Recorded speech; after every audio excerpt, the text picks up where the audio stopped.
unboxing is Be a Scribe, Working for a Better Life in Ancient Egypt by Michael Hoffen, Christian Casey, and Jen Thum. And it's an oversized book. It's published by Callaway. I don't know Callaway. Are they an imprint? I don't know if they're an imprint, but boy, it is a beautiful book. It's heavy. It's oversized. It really does scream ancient Egypt, which honestly, I find ancient Egypt fascinating. I have a book list on it, so I'll add it to this, but I just find all things about ancient Egypt to be interesting. And here we have quite an extensive table of contents. Like they're going very deep into all aspects of everyday life in ancient Egypt. And it's, I think the extra space from the size of the book helps to make the book more readable. Like here you have very large font for like sort of the main summary of the spread. And you have illustrations that are dominating the page that like draw the eye in. And then you have relics. So you have photos and you have art, and you know, it's a book that you can skip around if you wanted to find different things that are interesting. And this book is more about specific to the scribe. And I guess a scribe was sort of at a pretty high echelon in the social structure, because I don't think everyone could read and write. So you were very well educated if you were a scribe, and then you had almost like a royal job, I feel like, writing messages and, you know, cataloging and keeping track of everything, like writing it all down on the papyrus scrolls. But I feel like you also were sort of an everyday person, like you weren't royalty.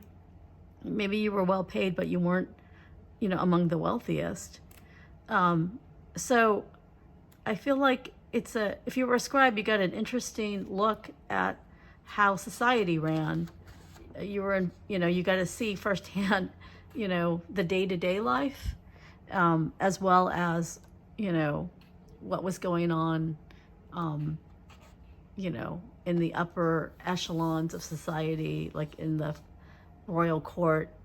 And also, since probably you're writing on a variety of topics, you're getting exposure more than most would, just to different geographic areas and also different types of topics. So it's an interesting way to look at ancient Egypt from that of a scribe. And I guess there might be more information, since scribes can write things down. I wonder if this is based on actual writings that the authors found to turn that you know, primary information into this book.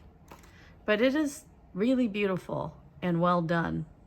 Like anyone who likes ancient Egypt or goes to the museum and sees ancient Egyptian artifacts, I feel like everyone would benefit from reading this book, or at least flipping through and reading the pages that, you know, that kind of intrigue you.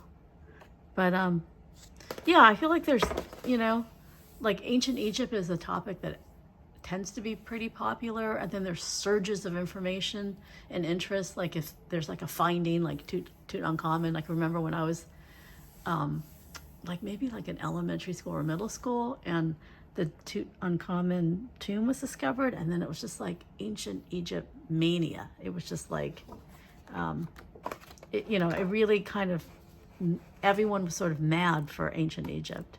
And I feel like that's kind of like always around the corner, but the baseline interest in ancient Egypt, I feel like, is pretty high. Like out of the ancient cultures, it's, you know, I feel like every kid studies it, and it's like, it's one of those that are, maybe like because we know more about it, it's like one of them, like it really is so interesting. So anyway, thank you to the publisher. I forgot your name, sorry, let me look it up again. Callaway, for sending me this book, and thank you for watching.